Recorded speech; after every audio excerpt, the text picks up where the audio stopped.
Buat teman-temanku yang baru gabung, bisa cek di playlist untuk urutan videonya, dan bisa juga cek di playlist untuk judul barunya. Bab 1266, Penuh Bahaya. Surat mendesak dari perbatasan selatan. Kediaman Pangeran Liang memiliki orang-orang yang ditugaskan khusus untuk menangani surat-surat dari seluruh negeri. Mereka akan memutuskan kapan dan di mana surat-surat akan dikirimkan kepada Pangeran Liang sesuai dengan tingkat kepentingannya.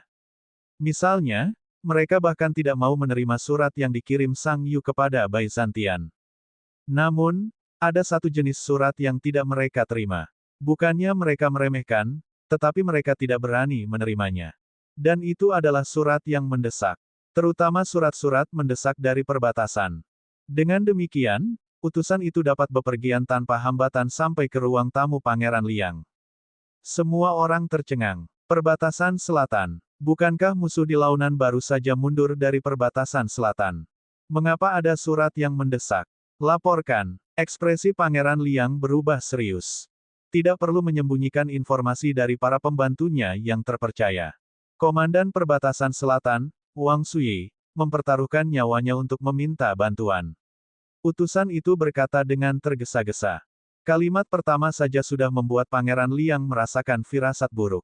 Melanjutkan, ya, utusan itu berkata dengan cepat, pada hari pertama bulan ketiga, lolongan binatang buas skala besar muncul di tenggara dan barat daya. Raungan binatang buas. Penguasa istana Feng dan yang lainnya semuanya terkejut. Raungan binatang itu disebut berasal dari tsunami yang menyebabkan bencana besar. Bedanya, tsunami terbentuk dari gelombang-gelombang yang tak terhitung jumlahnya, sedangkan lolongan binatang buas terbentuk dari binatang-binatang iblis yang tak terhitung jumlahnya. Kriteria untuk lolongan binatang buas adalah jumlah binatang iblis yang menyerang harus mencapai 1 juta. Apakah kamu yakin tidak salah baca? Suara Pangeran Liang tidak bisa menahan gemetar. Menurut catatan, lolongan binatang buas terakhir dilancarkan 1300 tahun yang lalu oleh Dewa Barbarian, yang telah memasuki alam matahari. Raungan binatang buas saat itu hampir meratakan seluruh wilayah sejuk itu hingga rata dengan tanah. Pasukan manusia di wilayah dingin itu bagaikan selembar kertas yang tidak dapat menahan satu pukulan pun di bawah jutaan lolongan binatang buas. Mereka mudah dihancurkan dan dihancurkan. Bahkan tentara kuno, yang terkuat pada saat itu, tidak dapat menahan auman binatang buas lebih dari sehari dan dibantai habis. Pertempuran itu sungguh tragis. Pasukan binatang melolong bahkan telah mencapai kota Liangsu. Alam yang sejuk hampir hancur. Untungnya, karena suatu alasan, Dewa Barbarian tiba-tiba menghentikan auman binatang buas itu dan berbalik untuk pergi. Hanya dengan cara ini alam yang sejuk ini dapat terus berlanjut hingga saat ini. Raungan binatang buas yang dapat dengan mudah menghancurkan sebuah negara adalah mimpi buruk yang tidak akan pernah dilupakan oleh alam yang sejuk itu. Bagaimana mungkin Pangeran Liang tidak terkejut ketika mendengar binatang buas itu mengaum lagi? Bagaimana mungkin dia tidak curiga? Dia bisa mengerti bahwa Dewa Barbarian mampu mengaktifkan lolongan binatang buas. Lagi pula, kultivasinya sangat dalam. Akan tetapi, di launan saat ini, tak seorang pun dapat mengendalikan lolongan jutaan binatang. Tidak, utusan itu berkata dengan yakin. Pangeran Liang masih tidak percaya. Dia mengambil surat itu dan membacanya sendiri. Hasilnya tentu saja benar. Raungan binatang buas itu datang dari barat daya dan tenggara pada saat yang sama. Ini tidak mungkin. Tidak mungkin bahkan jika Li Wuxian kembali. Pangeran Liang berkata dengan tegas. Mustahil melepaskan satu lolongan binatang buas, apalagi dua sekaligus. Bahkan Dewa Berserker pun tidak mampu melakukan itu. Yan Qing, segera pergi ke barat daya untuk menyelidiki situasi.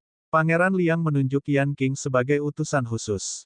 Namun sebelum Yan Qing siap, utusan itu mengirim laporan mendesak lainnya, laporan mendesak dari barat daya. 10 wilayah barat daya telah sepenuhnya diduduki oleh tentara barbar. Ini adalah surat mendesak yang dikeluarkan bersama oleh para ahli di barat daya. Laporkan, krisis di wilayah tenggara. 8 wilayah telah ditembus, dan pasukan barbar launan ada di mana-mana. Utusan lain datang, tetapi tidak membawa kabar baik. Gosok. Di dalam kereta emas, Pangeran Liang tidak bisa menahan diri untuk mundur, matanya dipenuhi dengan keterkejutan. Ini tidak mungkin benar. Komandan Legiun Perbatasan Selatan baru saja mengirimkan permintaan bantuan, dan wilayah Barat Daya dan Tenggara diduduki.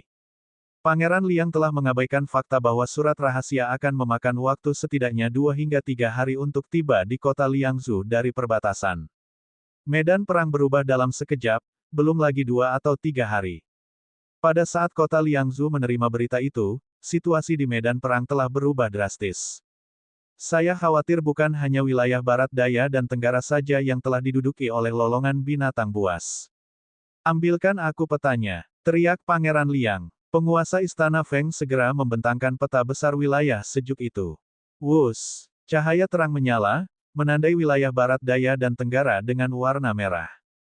Dengan kontras yang begitu menarik perhatian, wilayah yang sangat jelas memasuki mata mereka. Di tengah perbatasan selatan, kota Surga Selatan. Ia terjebak di tengah-tengah wilayah Tenggara dan Barat Daya, bagaikan seekor merpati yang siap ditusuk oleh 2 belati berlumuran darah. Surga Selatan. Sasaran mereka adalah kota Surga Selatan. Pangeran Liang tersentak saat menyadari sesuatu. Ternyata dari awal hingga akhir, Nutianyi tidak berniat mencaplok semua wilayah di perbatasan selatan. Sebaliknya, ia menduduki pusat perbatasan selatan sekaligus. Serangan 3 juta tentara itu hanya pengalihan perhatian.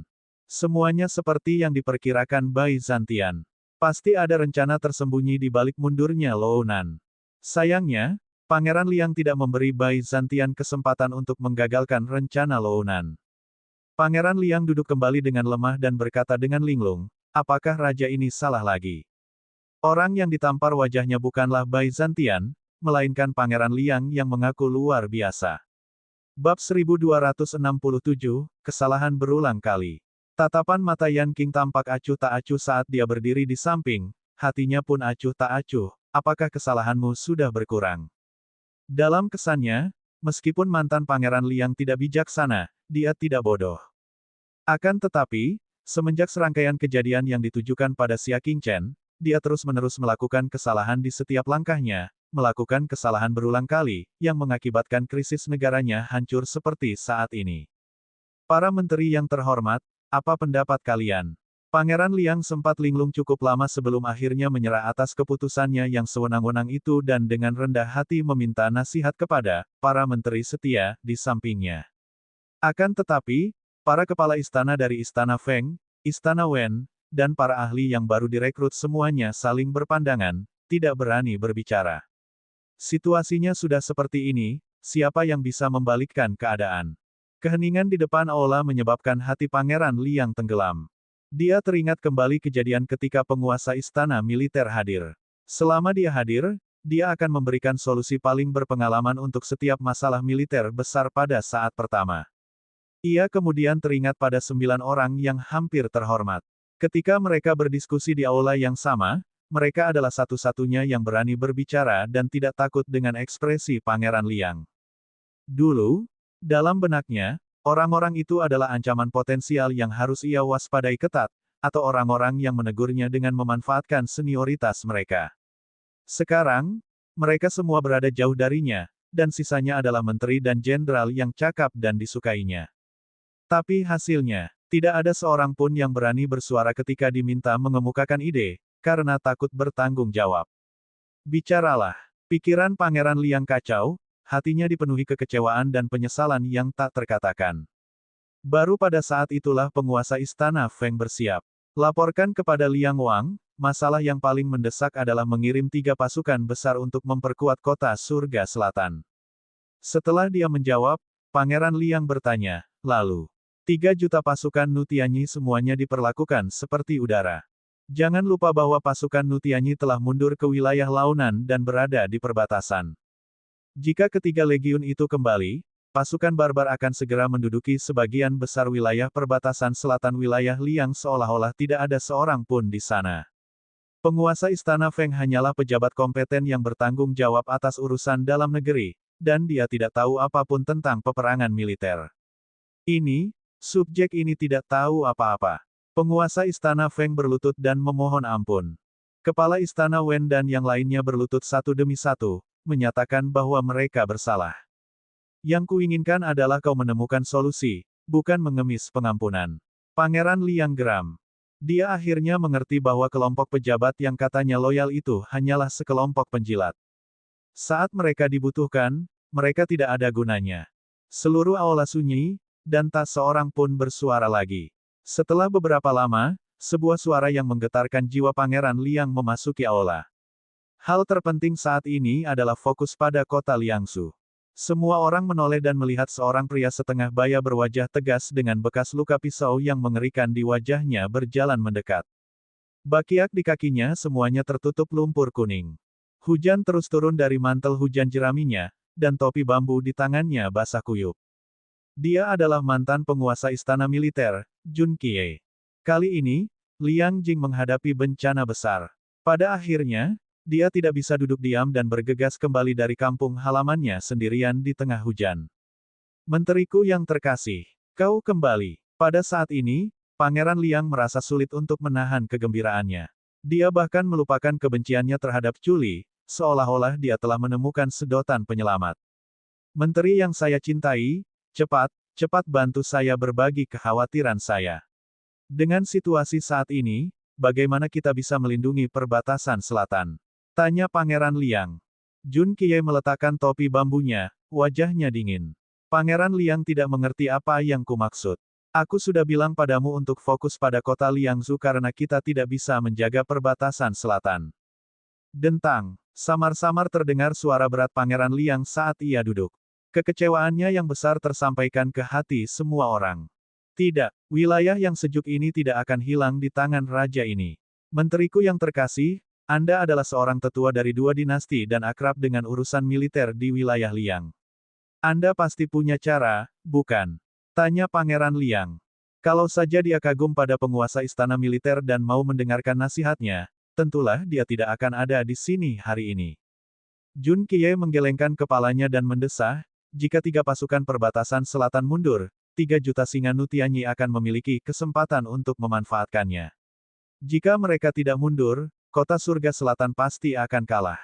Pada saat itu, ketiga pasukan akan diserang dari depan dan belakang. Situasi saat itu ialah bahwa 3 pasukan besar tidak bisa mundur dan tidak bisa tidak mundur. Jika Byzantian masih berada di posisinya, dia mungkin tidak akan terjebak dalam situasi pasif seperti ini. Jun Qiye berkata dengan acuh tak acuh. Byzantian adalah dewa perang kedua di wilayah dingin. Dia telah bertarung dengan Lou Nan selama bertahun-tahun dan mengetahui berbagai taktik mereka. Jika Byzantian bertanggung jawab atas urusan militer di perbatasan selatan pada awal perang, dia tidak akan pernah mengerahkan pasukan Barat Daya dan Tenggara.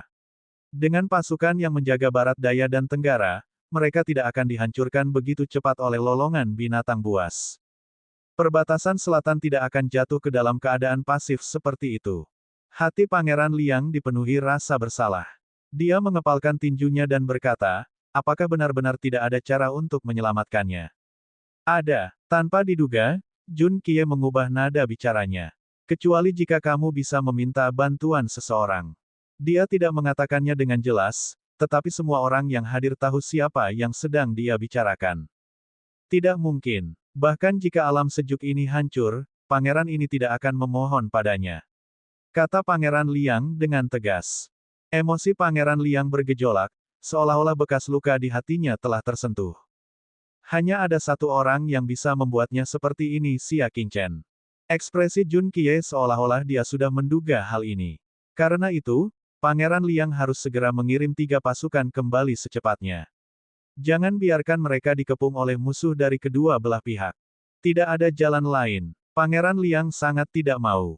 Jun Qiye menggelengkan kepalanya. Jika mereka ragu-ragu lagi, mereka akan jatuh ke dalam perangkap musuh. Tidak, mereka mungkin sudah dikepung. Dia menoleh untuk melihat ke arah malam gelap di belakangnya dan berkata perlahan, semoga surga memberkati alam yang sejuk ini.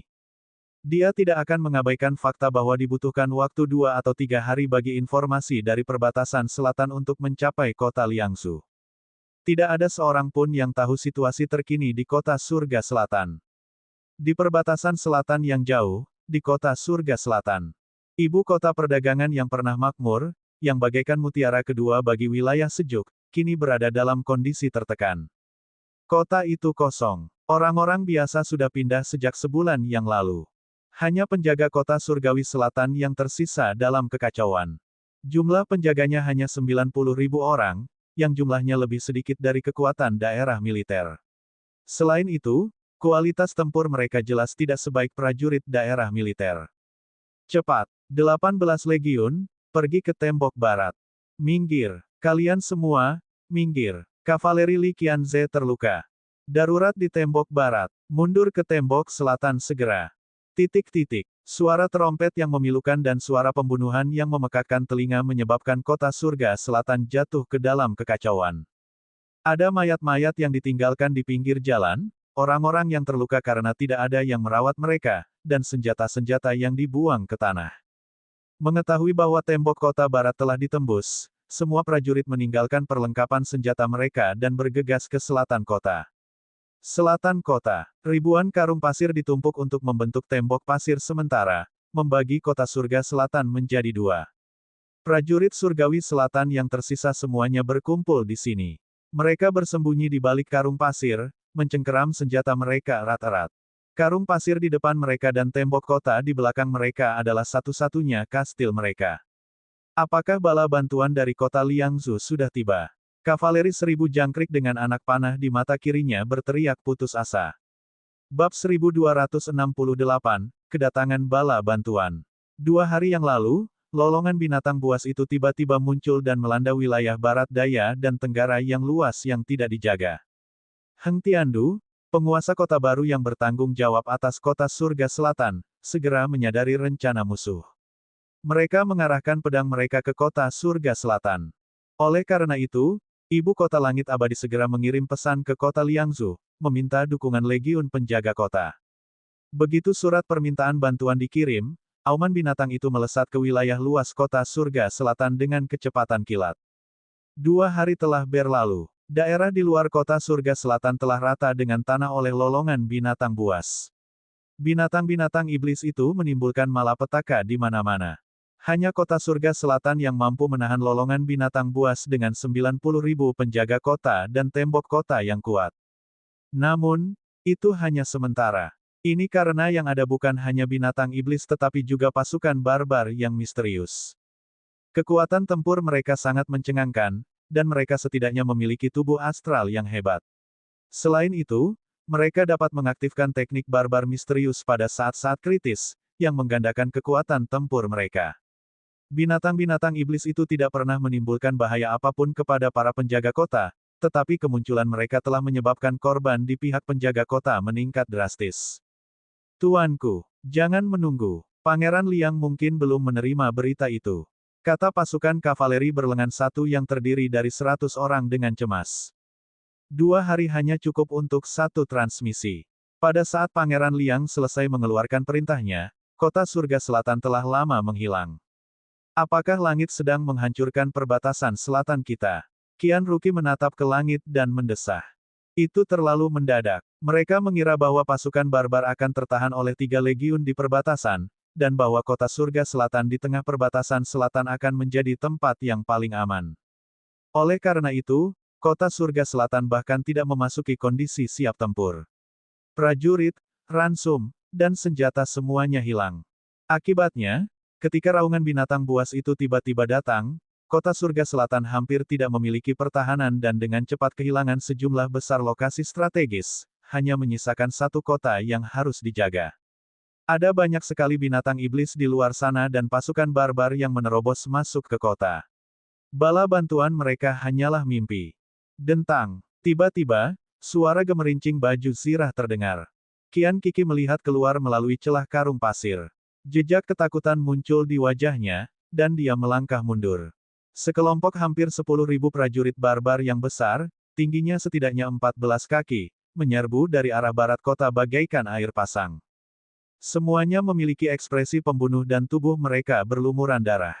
Itu mereka, korban dari para penjaga kota hampir seluruhnya disebabkan oleh pasukan barbar yang mengerikan dan misterius ini. Dalam konfrontasi langsung dengan mereka, para penjaga kota hampir dibantai seluruhnya. Tembok kota sebelah barat yang kokoh bahkan hancur oleh jasad para prajurit yang mengerikan ini. Mereka hanyalah sekelompok penggiling daging yang dilahirkan untuk berperang. Kedua belah pihak telah bertempur begitu lama, dan para penjaga kota memiliki keuntungan dari tembok kota. Korban yang mereka timbulkan hanya beberapa lusin orang, sedangkan korban di pihak mereka mencapai 40.000 hingga 50.000 orang. Kesenjangan besar macam apa ini? Mundur, semuanya, mundur. Jauhi karung pasir. Pasukan kavaleri 1000 jangkrik mundur dengan panik dan berteriak pada saat yang sama.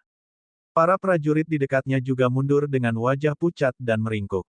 Bahkan tembok kota tidak dapat menghentikan mereka, apalagi karung pasir. Namun, kemanakah mereka bisa mundur? Di belakang mereka ada rumah besar penguasa kota, area yang terluka, dan area logistik. Kemana mereka bisa mundur? Terlebih lagi, di luar gerbang timur kota, ada gerombolan besar binatang iblis. Mereka tidak punya tempat untuk mundur. Tuanku, apa yang harus kita lakukan? Bai Mingqi berteriak karena dia tidak punya cara untuk mundur. Qian Kiki mencengkeram pedang bajanya dengan gugup dan menatap para prajurit di belakangnya. Baru saja, Wan Xiaoqi, yang memimpin mereka, telah tewas dalam pertempuran. Dia untuk sementara bertanggung jawab atas ribuan prajurit yang kalah. Apa yang bisa kita lakukan? Bertempur. Pasukan kavaleri 1000 jangkrik menekan rasa takut di hati mereka dan meraung. Pasukan barbar tidak pernah menerima tawanan, jadi tidak ada gunanya bagi mereka untuk menyerah. Mereka hanya bisa bertarung sampai mati. Mereka benar-benar putus asa. Tidak ada jalan lain selain mati demi negara. Namun, pada saat ini, teriakan kaget terdengar dari tembok kota timur. Bala bantuan! Bala bantuan sudah datang. Apa? Semua penjaga di kota menjadi bersemangat. Kavaleri 1000 jangkrik bahkan memanjat tembok kota dan melihat ke kejauhan. Mereka melihat sekelompok binatang lapis baja berwarna putih keperakan di ujung gelombang binatang iblis. Mereka bergegas dari belakang gelombang binatang iblis dan bergegas keluar melalui jalan menuju kota surga selatan. Tim apa itu? Sepertinya itu pasukan biasa. Wajah Qian Mingqi dipenuhi dengan keterkejutan.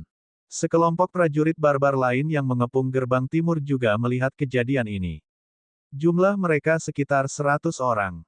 Tatapan mata mereka mengeras, lalu mereka meninggalkan tembok kota secara serempak, berbalik dan menyerang pasukan berbaju besi perak. Ekspresi Qian Ruki sedikit berubah dan dia segera berkata, "Cepat. Beri tanda pada bendera agar mereka tidak mati sia-sia." Mereka telah dibantai oleh tentara barbar misterius dan tahu betapa mengerikannya orang-orang ini. Meskipun mereka hanya berkekuatan 100 orang, membantai pasukan berbaju besi perak yang menyerbu ke arah mereka semudah membalikkan tangan. Namun, tim lapis baja itu mengabaikan sinyal bendera. Mereka membunuh monster iblis di kedua sisi jalan dan langsung menuju ke kota surga selatan. Dilihat dari jauh, kedua tim semakin dekat dengan binatang iblis itu. Akhirnya mereka berdua bertemu di antara 10.000 binatang buas. Qian Reiki menghentakkan kakinya dan mendesah. Dari mana datangnya prajurit-prajurit bodoh ini? Katakan pada mereka untuk tidak datang dan mati. Dia berbalik, tidak ingin melihat pemandangan tragis itu. Akan tetapi, saat dia baru saja berbalik, dia tiba-tiba mendengar para jenderal di sampingnya berseru. Hah!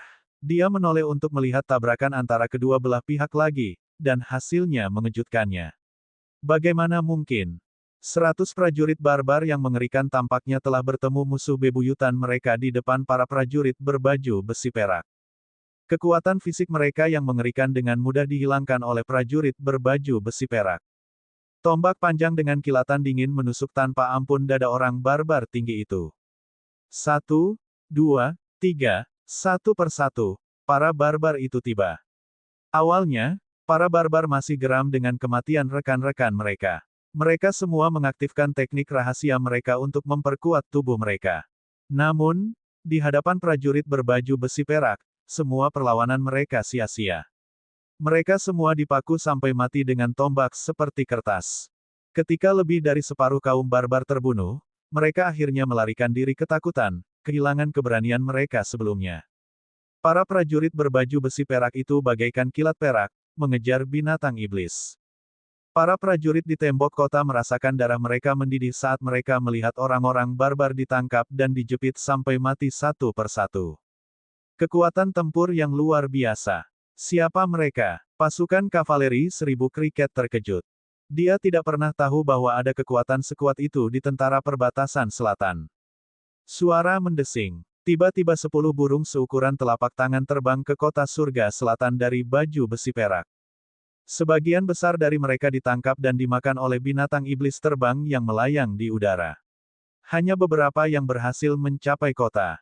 Pasukan 1000 jangkrik menangkap seekor di tempat dan merobek sepotong kain dari kaki burung itu. Hanya ada satu baris kata di kain itu. Bala bantuan Legiun Perbatasan Selatan, bersiap untuk keluar.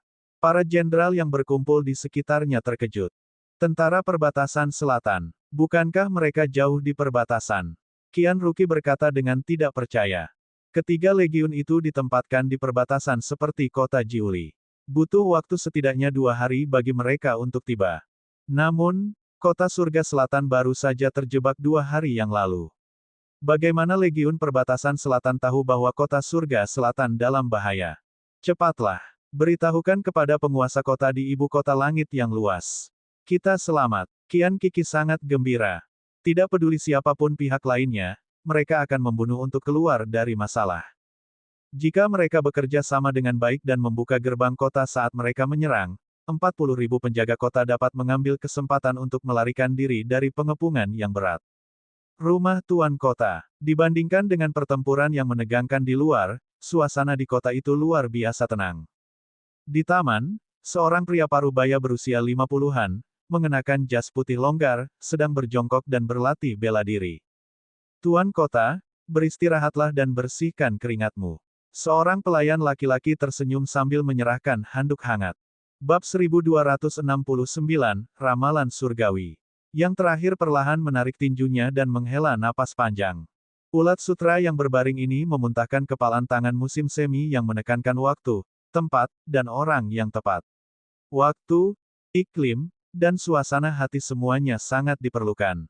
Heng Tiandu mengambil handuk dan menyeka keringat di wajahnya. Meskipun usianya sudah lebih dari 50 tahun, dia tampak masih muda. Sekilas, dia tampak seperti pria berusia 30 tahun. Pekerjaan pemeliharaannya itu semua berkat teknik rahasia pemeliharaan kesehatan, tinju pegas ulat sutra yang sedang tidur, yang telah dibudidayakannya sepanjang tahun. Dalam beberapa dekade terakhir, ia telah berkultivasi setiap hari tanpa henti. Sekalipun kota itu hendak dihancurkan, dia tidak tergoyahkan. Tuan Kota benar, silakan minum teh. Pelayan itu menyajikan teh hangat sambil tersenyum, dan pelayan itu mengambilnya dan menyesapnya. Heng Tiandu duduk santai dan menutup matanya untuk beristirahat. Di luar halaman, sederet utusan yang gelisah, masing-masing membawa informasi penting, tengah menunggu untuk dipanggil oleh Heng Tiandu. Seorang utusan tidak dapat menunggu lebih lama lagi dan berkata, Tuan Kota. Sisi barat kota telah ditembus, dan tentara barbar sedang menyerang. Begitu dia selesai berbicara, pelayan yang tersenyum itu segera berjalan dengan kasar dan menamparnya. Dasar orang tak berbudaya, siapa atasanmu? Aku ingin bertanya padanya bagaimana dia mengajar bawahannya. Utusan yang ditampar itu menutup mukanya dan menundukkan kepala tanpa berkata apa-apa. Pelayan itu mendengus dan melotot ke arah yang lain. Tuan Kota tidak meminta kalian untuk berbicara, jadi diam saja. Tidak ada satupun utusan yang berani menyuarakan kemarahannya. Bahkan di saat seperti ini, langit masih bergerak sangat lambat. Apakah dia tahu betapa kritisnya situasi ini? Akan tetapi, dia adalah penguasa kota yang ditunjuk oleh Pangeran Liang, jadi dia tidak punya pilihan selain menurut. Setelah beristirahat cukup lama, Heng Tiandu membuka matanya perlahan dan berkata dengan malas, aku sedikit lelah. Letakkan informasi itu dan aku akan memeriksanya. Banyak utusan yang gelisah. Banyak di antara mereka adalah utusan mendesak yang dikirim oleh pasukan 1000 jangkrik masing-masing dan sangat membutuhkan instruksi dari penguasa kota.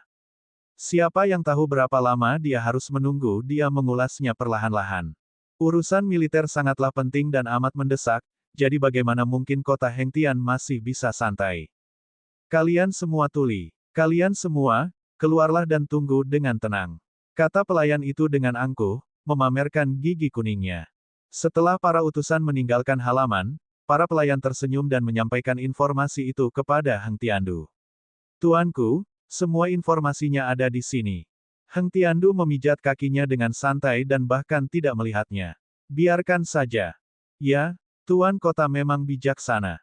Bagaimana mungkin sepotong informasi bisa mengganggu kultivasimu? Sang pelayan menyanjung. Meskipun dia berkata demikian, akan aneh jika dia tidak panik saat mendengar teriakan pertempuran yang memekakkan telinga di luar rumah penguasa kota.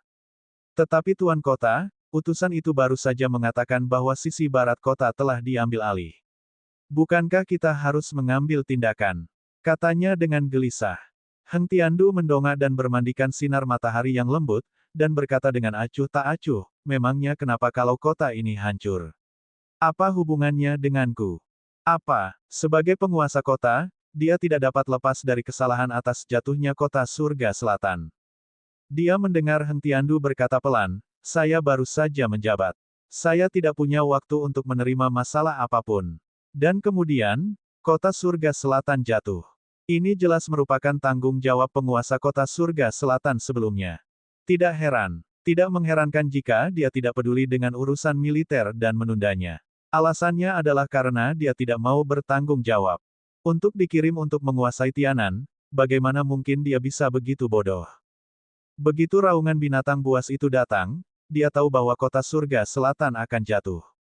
Oleh karena itu, dia tidak ingin menjadi pejabat yang bersalah, itulah sebabnya dia menolak untuk berurusan dengan urusan militer.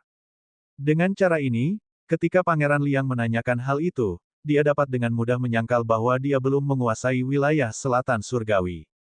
Jika dia sendiri yang melakukannya, maka tanggung jawab atas jatuhnya Tianan akan dibebankan padanya. Tetapi Tuan, pasukan barbar sangat brutal. Begitu mereka menduduki rumah Tuan Kota, mereka tidak akan membiarkan siapapun hidup, kata pelayan itu dengan cemas. Dengan kata lain, bahkan Heng Tian tidak akan bisa lolos dari kematian, jadi bagaimana dia bisa mengatakan bahwa itu tidak ada hubungannya dengan dia? Heng Tiandu meletakkan tangannya di sandaran tangan, sangat santai. Hanya kalian yang akan mati, bukan aku. Dia menjentikkan jarinya dan artefak nirvana spasial di tangannya bersinar dengan cahaya hitam. Sebuah artefak nirvana yang halus, berwarna putih keperakan, berbentuk oval muncul di depannya. Jika Xia Qingchen melihat benda ini, dia pasti akan mengenalinya. Itu tidak lain adalah artefak nirvana penyelamat hidup yang ditunggangi di Guyi saat pertama kali bertemu dengannya. Ia dapat menempuh jarak yang sangat jauh dalam sekejap dengan kecepatan yang sangat tinggi, mengabaikan rintangan apapun. Dengan barang ini, bahkan Heng Tian dapat meninggalkan kota surga selatan tanpa rasa khawatir. Tuanku, apakah Anda tidak akan peduli dengan kami? Wajah pelayan itu menjadi pucat. Dia selalu siap sedia, tetapi pada akhirnya, dia ditinggalkan begitu saja. Tuan kota ini sudah mengatakan bahwa kematian kalian tidak ada hubungannya denganku, kata Heng Tiandu perlahan. Ini adalah tanggung jawab Tuan kota surga selatan sebelumnya. Setelah dia selesai berbicara, dia mengambil laporan di sampingnya dan melihatnya. Ketika dia membaca surat terakhir, matanya yang tertutup rapat akhirnya terbuka sedikit, memperlihatkan sedikit keterkejutan. Oh, ada bala bantuan yang datang untuk membantu kita menerobos pengepungan. Mendengar hal itu, jiwa pembantu itu tersentak. 40.000 prajurit yang tersisa di kota itu, jika mereka dapat dimobilisasi untuk menerobos pengepungan dan bekerja sama dengan bala bantuan di luar, mereka pasti akan mampu keluar dan melarikan diri. Hebat sekali. Pelayan itu tak dapat menahan diri untuk berseru kaget. Namun, kata-kata Heng Tiandu membuatnya merasa seolah-olah dia telah jatuh ke dalam gudang es. Waktu yang tepat. Aku bisa menarik perhatian musuh. Ayo, perintahkan semua prajurit untuk bertahan sampai akhir. Kita harus hidup dan mati bersama kota surga selatan. Bahkan langit abadi pun memberi perintah. Wajah pelayan itu berubah pucat. Bahkan Heng Tian menginginkan seluruh kota surga selatan, puluhan ribu penjaga kota, berkorban demi pelariannya. Tuanku, Anda tidak bisa melakukan ini.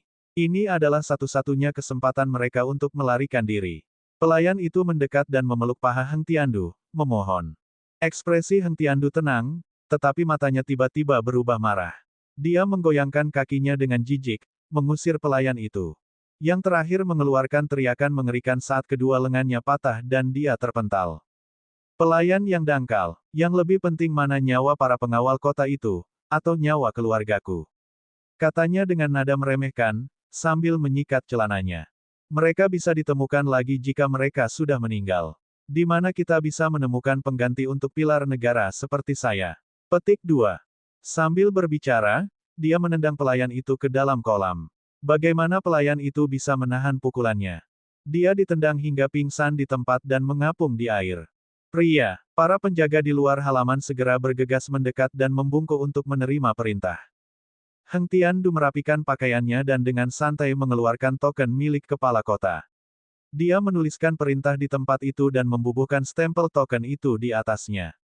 Sampaikan keputusan tuan kota ini. Semua pihak harus berjaga di posisi semula. Selama kota ini ada, kita akan hidup. Jika kota ini mati, kita akan mati. Siapapun yang melanggar ini akan dibunuh di tempat. Ya, penjaga itu segera mengikuti perintahnya. Tunggu, kirim perintahnya dalam waktu setengah jam.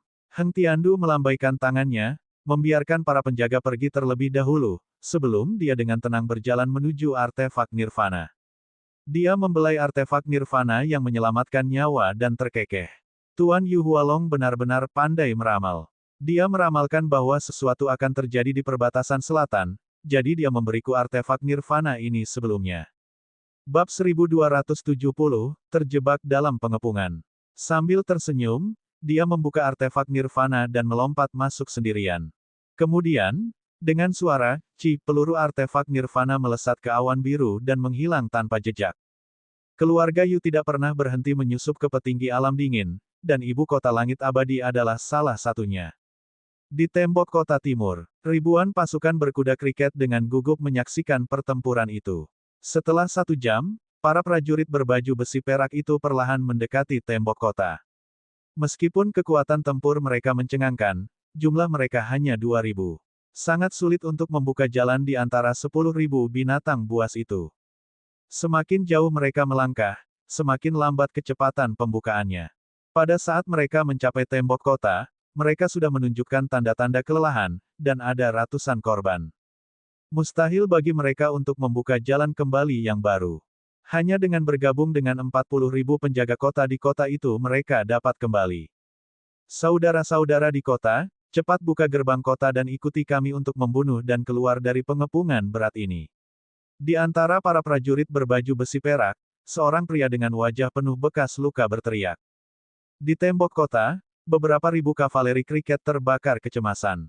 Salah satu dari 1.000 pasukan kriket, yang masih memiliki panah patah di rongga matanya, berbalik dan bertanya, Tuan Kota belum menyetujui permintaan untuk menerobos. Sekarang adalah waktu terbaik untuk keluar. Jika mereka terlambat, jalan berdarah yang telah mereka lalui dengan susah payah akan kembali direbut oleh aliran monster iblis yang tak ada habisnya. Lebih jauh lagi, prajurit berbaju besi perak yang datang untuk menyelamatkan mereka akan dikepung oleh monster iblis dan berakhir dalam situasi di mana mereka tidak akan bisa menyelamatkan monster iblis itu dan malah akan dihancurkan. Belum, Bai Mingqi yang ada di belakangnya menggelengkan kepalanya. Apa yang sedang dia lakukan? Qian Ruqi dengan marah mencabut anak panah dari matanya, menyebabkan bola matanya pecah dan genangan darah muncul. Sejak awal perang, semua pesan yang dikirim ke rumah penguasa kota bagaikan batu yang dilempar ke laut, tanpa ada balasan. Akibatnya, garda kota terpaksa mengambil posisi pasif. Alasan mengapa kota barat dapat ditembus begitu cepat bukan hanya karena tubuh fisik kaum barbar yang mengerikan, tetapi juga karena ini. Aku tidak tahu, utusan kami tidak bisa masuk tanpa izin. Bai Mingqi mendesah tak berdaya. Pasukan 1.000 jangkrik menutupi Yan Wo yang terus berdarah, dan melihat ke arah prajurit berbaju besi perak yang berada dalam situasi yang semakin berbahaya. Kemudian, dia melihat ke arah jalur darah yang perlahan-lahan tertutup. Ayo, ayo pergi. Begitu dia selesai berbicara, seekor kuda cepat berlari kencang melewati mayat-mayat di tanah. Tuan kota telah memerintahkan. Ribuan pasukan berkuda dan para jenderal terkejut. Tampaknya perintah untuk maju telah datang. Kavaleri 1.000 jangkrik panah patah tertawa dan melambaikan tangannya, saudara-saudara, bersiaplah untuk membuka gerbang kota. Namun, pengawal di atas kuda cepat itu meneriakkan perintah yang membuat hati mereka menjadi dingin. Tuan kota telah memerintahkan agar kalian semua bertahan dan tidak mundur. Kalian harus mati bersama kota ini. Apa? Wajah beberapa ribu pasukan kriket menjadi pucat, dan ekspresi mereka membeku di tempat. Tuan kota, Apakah Anda ingin kami mengorbankan nyawa kami untuk negara? Salah satu dari 1.000 pasukan kriket mengepalkan tinjunya. Sebagai prajurit, sudah menjadi kewajiban mereka untuk melindungi gunung dan sungai. Sudah sepantasnya jika penguasa kota menginginkan mereka mati bersama kotanya. Jika mereka menolak, mereka akan dianggap pengkhianat. Apa yang kalian tunggu? Para prajurit berbaju besi perak di bawah gerbang kota perlahan-lahan dikepung oleh binatang iblis, yang melancarkan serangan ganas kepada mereka. Jumlah korban meningkat drastis. 1.000 prajurit berkuda itu saling berpandangan dan menampakkan ekspresi sedih. Semua pasukan, dengarkan perintahku. Pertahankan tembok kota dan jangan mundur. Pasukan kavaleri 1.000 jangkrik Broken Arrow memberi perintah yang membuat semua prajurit merasa putus asa. Hati mereka hancur, tetapi mereka tidak dapat berkata apa-apa untuk melawan. Kalau sang penguasa kota saja bisa menghadapi kematian dengan tenang dan mati bersama kotanya, kenapa mereka yang hanyalah rumput tidak bisa? Kalian gila. Prajurit berbaju besi perak di bawah menara gerbang kota itu geram. Kami mengambil risiko untuk membuka jalan keluar bagi kalian, tetapi kalian bertahan dan tidak keluar. Mereka merasakan kemarahan seolah-olah mereka telah dikhianati. Pasukan kavaleri 1.000 jangkrik pedang patah segera mengambil keputusan dan berteriak, buka gerbang kota dan biarkan mereka masuk. Ledakan. Para prajurit berbaju besi perak itu sudah kehilangan kemungkinan untuk membunuh dan kembali.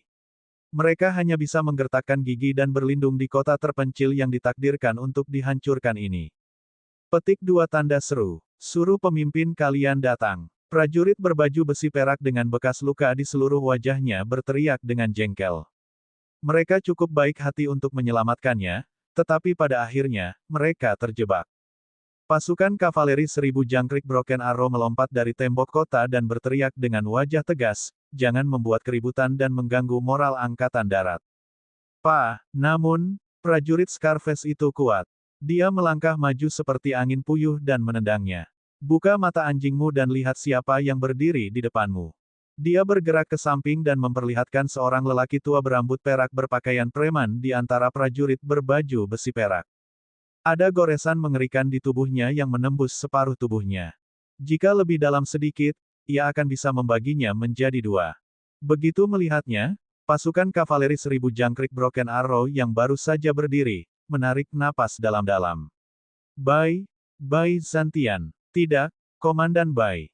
Apa? 1.000 prajurit berkuda gagah berani di tembok kota melompat turun satu demi satu dan menatap lelaki tua di hadapan mereka dengan kaget.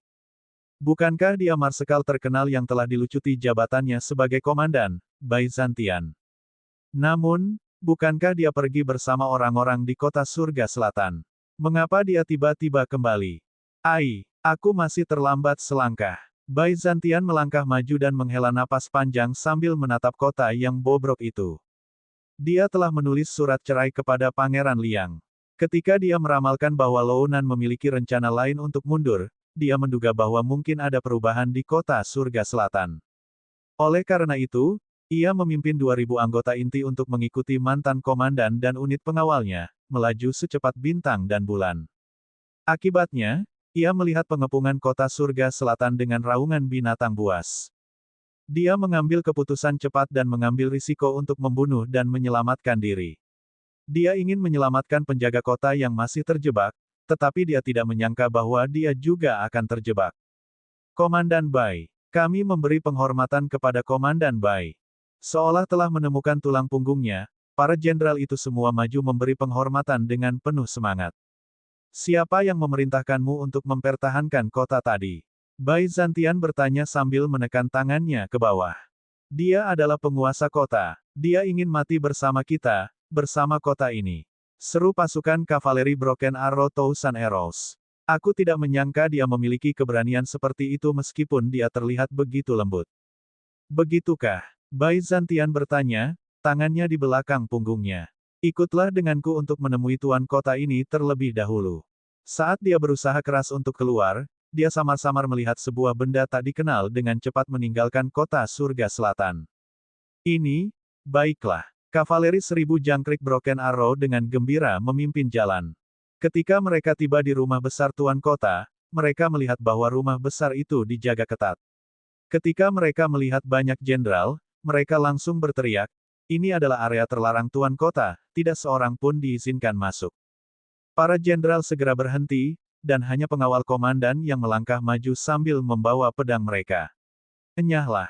Kekuatan tempur mereka jauh lebih kuat daripada para penjaga, dan mereka semua terjatuh ke tanah dalam beberapa gerakan. Komandan, tolong. Sekelompok orang itu memasuki rumah besar milik penguasa kota dengan megah, namun mereka tidak menemukan bayangan penguasa kota itu, bahkan setelah mencari ke seluruh rumah besar itu. Di mana dia? Di mana Tuan Kota? Pasukan kavaleri 1000 jangkrik Broken Arrow menyipitkan mata dan menatap budak anjing yang pernah keluar masuk ibu kota Hengtian. Mereka mengangkatnya dan menamparnya 2 kali. Ketika para pelayan terbangun, mereka melihat pasukan kavaleri 1000 jangkrik bermata satu yang ingin memakan manusia. Di mana Tuan Kota? Pelayan itu tidak berani menyembunyikan apapun. Dia berteriak, Tuan Kota melarikan diri sendirian. Dia kabur. Jam berapa? Ekspresinya berubah lebih buruk. Setelah aku perintahkan kamu untuk mempertahankan kota, kamu malah kabur duluan, kata pelayan itu dengan marah.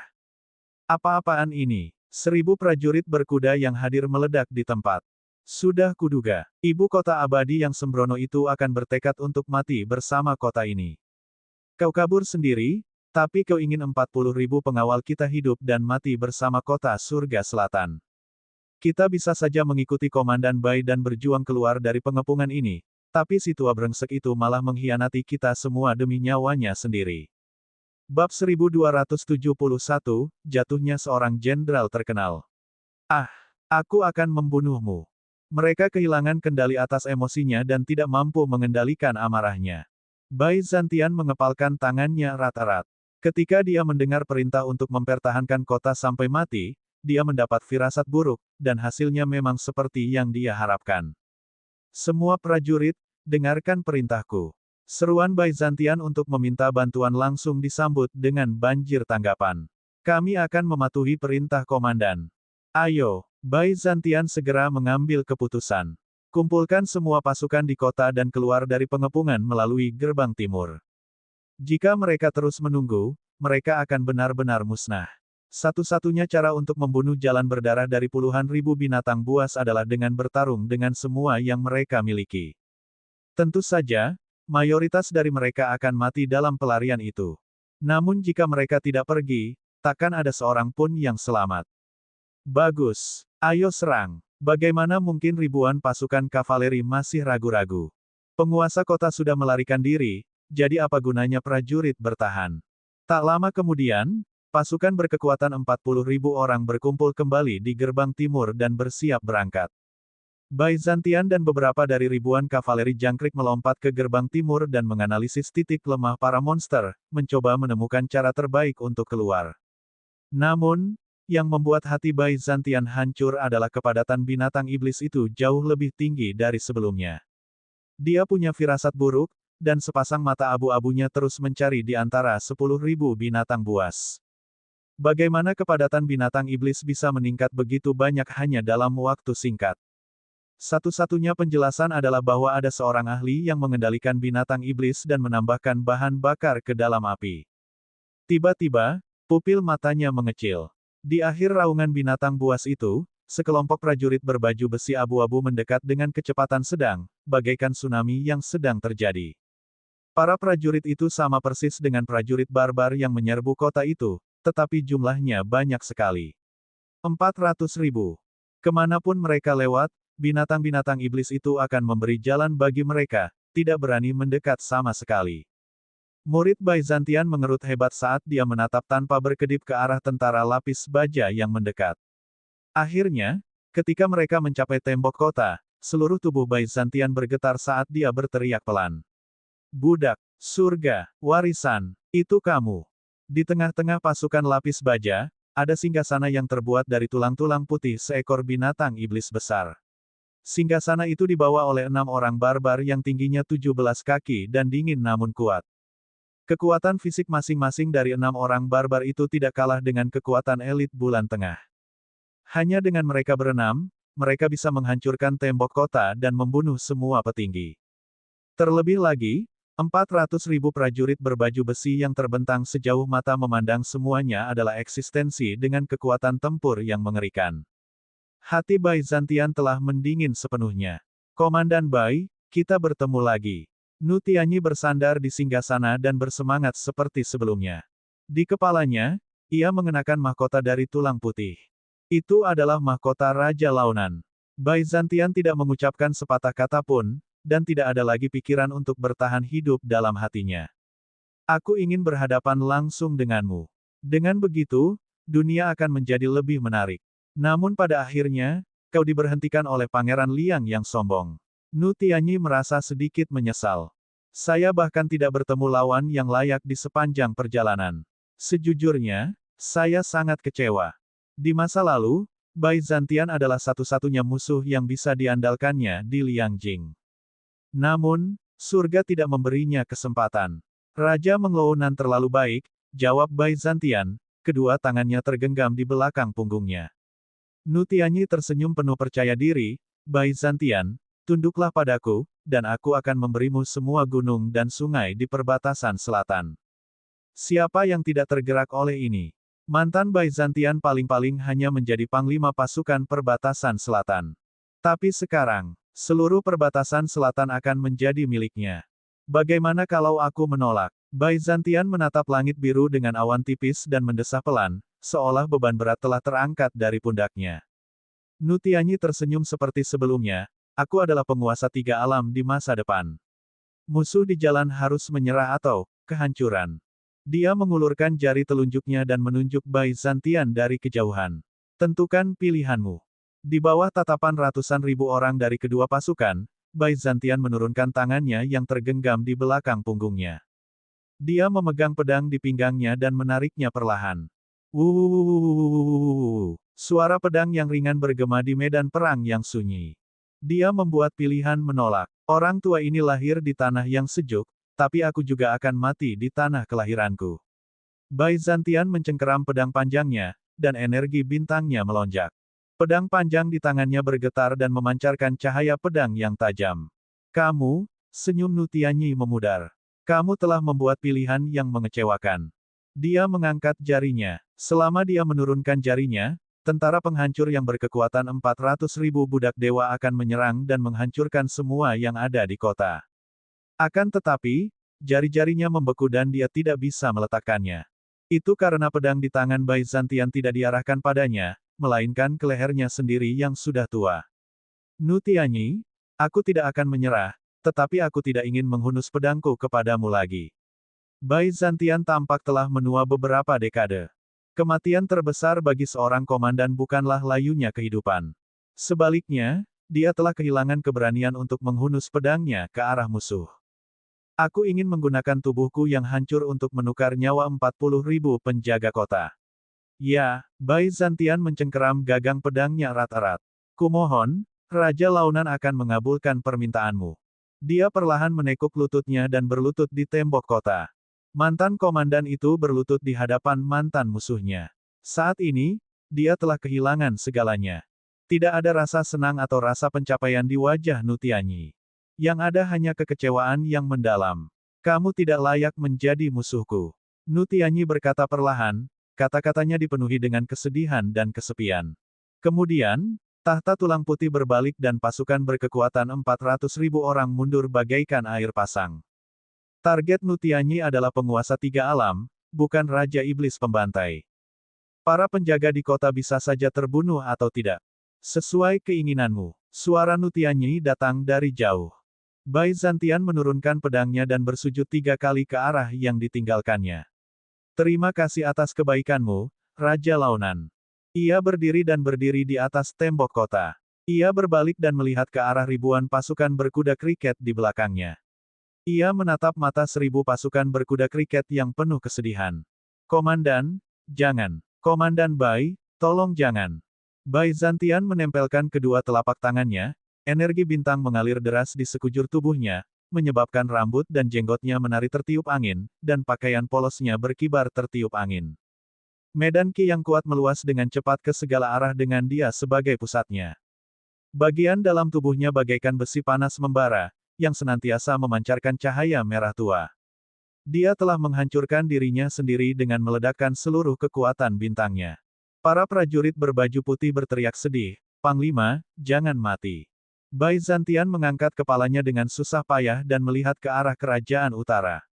Dewa perang, jalanku berakhir di sini. Ledakan, suara guntur yang teredam terdengar dari dalam tubuhnya. Kepalanya yang terangkat segera jatuh, dan matanya menjadi tumpul. Auranya telah menghilang tanpa jejak. Panglima tertinggi satu generasi, Byzantian, telah tumbang. Namun, meskipun dia terjatuh, dia masih berdiri tegak di tembok kota dengan harga dirinya. Ledakan, kerajaan utara, bukit debu yang terlupakan.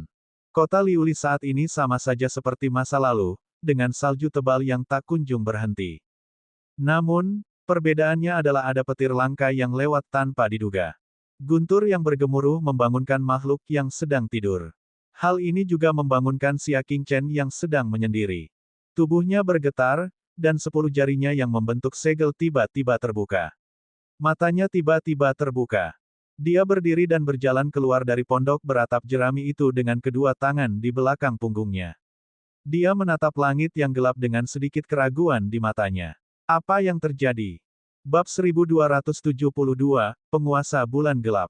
Guntur jarang terjadi pada hari bersalju. Petir baru saja turun bersama salju. Tidak hanya kuat, tetapi juga memiliki makna yang tidak dapat dijelaskan. Bahkan sekarang, hati Xia Qingchen masih bergetar ringan, seolah tengah meratap dalam diam. Pria, kemarilah, panggilnya lembut. Suara mendesing. Di luar pondok beratap jerami itu, seorang pria berjubah hitam tiba-tiba muncul dan berlutut di depannya. Tuan Menara, mohon berikan perintah. Xia Qingchen menatap ke kejauhan. Tiba-tiba dia berhenti. Setelah terdiam beberapa saat, dia melambaikan tangannya. Aku baik-baik saja, kau boleh pergi. Setelah selesai berbicara, dia berbalik dan berjalan kembali ke pondok jerami itu. Karena dia sudah menyegel pedang dan gunung es, tidak peduli dengan dunia fana, mengapa dia ingin mendengar tentang situasi di luar. Setelah menutup pintu pondok jerami, Xia Qingchen memasuki kondisi meditasi dan mulai berkultivasi lagi. Tanpa ia sadari, di pegunungan perbatasan selatan, seorang gadis muda bermata ungu sedang berjalan di tengah suku yang terlantar dan telah rata dengan tanah akibat auman binatang buas. Dia menginjak darah di tanah dan tiba di tengah suku. Ada pintu masuk terowongan yang terbuka lebar, dan beberapa ahli misterius berjubah hitam berdiri di dekatnya. Kami menyambut kembalinya Sein bermata ungu. Tidak seorang pun yang dapat membayangkan bahwa markas besar Dark Moon yang terkenal akan berlokasi di suku yang begitu biasa-biasa saja dan terpencil. Penyihir bermata ungu itu mengangguk sedikit dan mengikuti pintu masuk ke bawah tanah. Di bawah cahaya terang, sekumpulan istana yang terbuat dari emas dan giok tampak jelas. Jumlah istananya tidak terhitung, panjangnya ribuan mil. Di dalamnya, ada paviliun, binatang langka, ramuan abadi, dan tanaman spiritual. Dari segi kemegahan, tidak kalah dengan istana Liangsu. Penyihir bermata ungu datang ke tengah, di depan altar hitam berbentuk bulan sabit. Jumlah anak tangga altar adalah 99 anak tangga. Di kedua sisi setiap anak tangga, ada orang yang setengah mati diikat. Kulit dan dagingnya terbelah, dan mata, hidung, dan mulutnya telah dipotong. Kulit kepala mereka dibedah dan kepala mereka dipenuhi tar dari Laut Cina Selatan. Tar itu terbakar, dan apinya begitu besar sehingga mereka terpelintir kesakitan, tetapi mereka tidak dapat mengatakan sepatah kata pun. Di tangga yang gelap, nyala api yang berkedip-kedip memantulkan sosok-sosok terdistorsi di tanah. Seperti hantu, seperti iblis, itu sangat menyeramkan. Penyihir bermata ungu berdiri di bawah altar dan berlutut dengan satu kaki. Wanita suci bermata ungu telah menyelesaikan misinya. Bawakan aku Buddha hitam bermata banyak. Di atas altar hitam, bayangan hitam besar diproyeksikan ke bawah dan menutupi penyihir bermata ungu. Aura yang kuat dan menyesakkan membuat penyihir bermata ungu itu sulit bernapas. Pemilik bayangan hitam itu adalah Dark Moon Lord yang legendaris, seorang raja kegelapan dengan kekuatan tak terduga. Saya sangat kecewa karena terlambat 2 bulan. Suara Master Bulan Kegelapan terdengar sangat lembut, seolah-olah dia adalah wanita Jiangnan yang lembut seperti air. Akan tetapi, mereka yang mengenalnya tidak akan pernah menyangka bahwa guru bulan gelap itu ada hubungannya dengan kata kelembutan. Dalam hal kekejaman, dia berada di urutan kedua, dan tak seorang pun berani mengklaim sebagai yang pertama. Kedua sisi tangga itu dipenuhi orang-orang yang masih hidup. Ini hanyalah puncak gunung es yang kejam. Penyihir bermata ungu itu menundukkan kepalanya lebih dalam. Aku tidak kompeten. Dia mendesah dalam hatinya. Persis seperti yang dikatakan wanita suci yang tenang itu. Meskipun dia telah mengambil kembali Buddha iblis hitam bermata banyak, dia terlambat untuk tugas itu dan mungkin tidak dapat menyelesaikan ujian seperti yang dia harapkan. Maafkan aku, ucap Master Bulan Gelap lirih. Kamu telah gagal dalam ujian dan tidak dapat menjadi kandidat Master Bulan Gelap. Mendengar ini, penyihir bermata ungu itu menggigit bibir merahnya erat-erat. Menurut perjanjian, hanya ada satu cara bagi seorang gadis suci yang tidak dapat menyelesaikan ujian kandidat. Kata Master Bulan Kegelapan dengan tenang. Yaitu menikahi seorang tetua bulan gelap dan menjadi budaknya. Nasib mereka adalah diperbudak oleh para tetua hingga mati. Selama masa ini, mereka akan diselamanya dan menjalankan misi dengan peluang bertahan hidup hingga mati sebesar 90%. Tolong beri aku kesempatan lagi, tuanku. Pinta penyihir bermata ungu itu. Kau takut mati. Suara Dark Moon Master terdengar tajam. Iblis bermata ungu itu menggelengkan kepalanya. Gadis suci bulan gelap tidak takut mati. Aku hanya punya keinginan yang sudah lama kuinginkan yang belum kupenuhi. Apakah kamu masih ingin tahu siapa ayah kandungmu? Master Bulan Kegelapan terdiam sejenak. Berbeda dengan semua orang suci lainnya, tujuan penyihir bermata ungu bergabung dengan bulan gelap bukanlah ketenaran, kekuasaan, atau balas dendam. Sebaliknya, dia mencari seseorang, ayah kandungnya. Ya, apapun yang terjadi, kita harus menemukannya, kata penyihir bermata ungu itu. Meskipun dia belum pernah bertemu dengannya sebelumnya, dia punya alasan untuk menemuinya. Bulan Gelap adalah satu-satunya organisasi yang dapat melacaknya. Tidak, dia sudah tahu siapa dia dan di mana dia berada.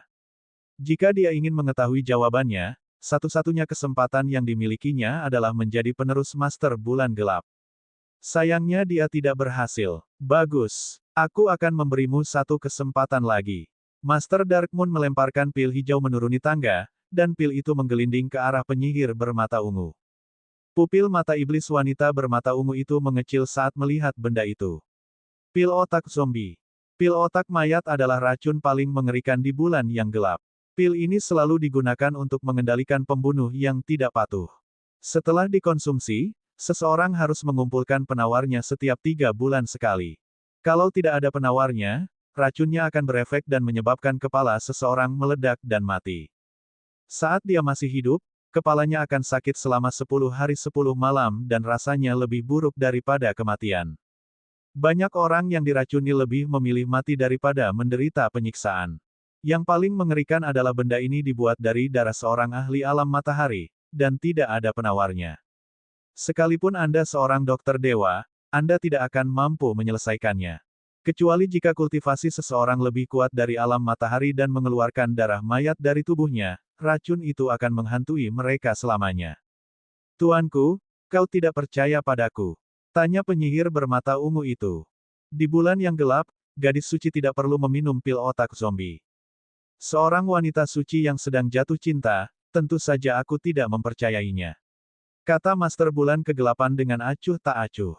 Mendengar ini, iblis wanita bermata ungu itu melirik sekelilingnya dan melihat seorang wanita dengan senyum tipis di sudut yang gelap, Santo yang tenang. Itu dia. Dialah yang mengungkapkan bahwa iblis bermata ungu itu jatuh cinta pada Xia Qingchen. Aku akan memberimu satu kesempatan lagi.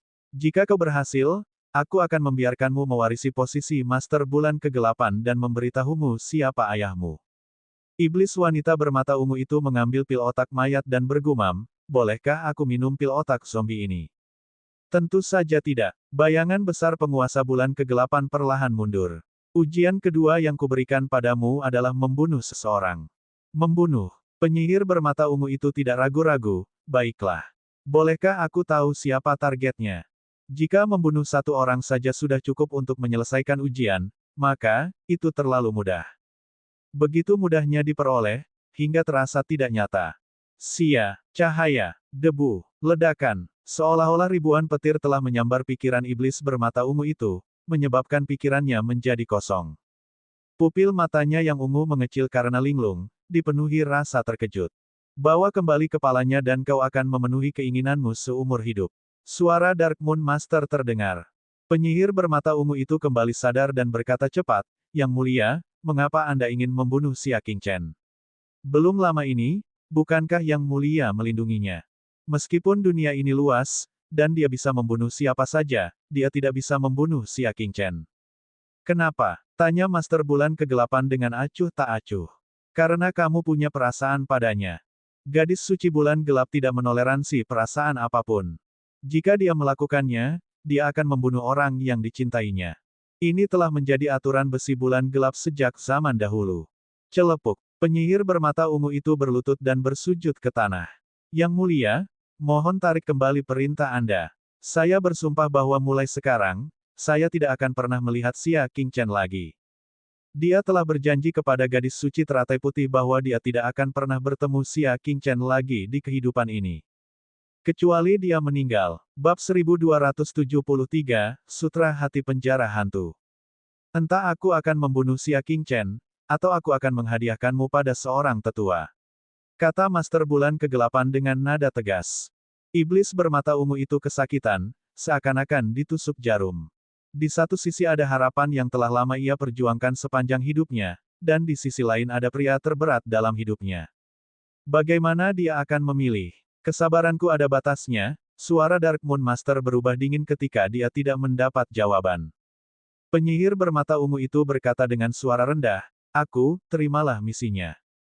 Dia sudah menentukan pilihannya. Telan pil otak zombie. Bawa kepala Xia Qingchen dan kumpulkan penawarnya dalam waktu 3 bulan, kata Master Bulan Gelap dengan dingin.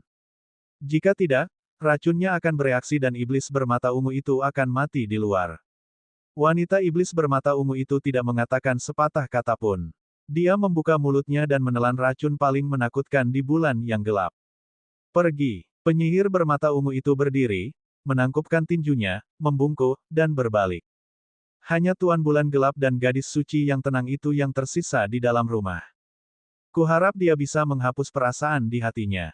Master Bulan Kegelapan mendesah. Penyihir bermata ungu adalah wanita suci yang paling disukainya dan dikaguminya. Dia juga penerus terbaik.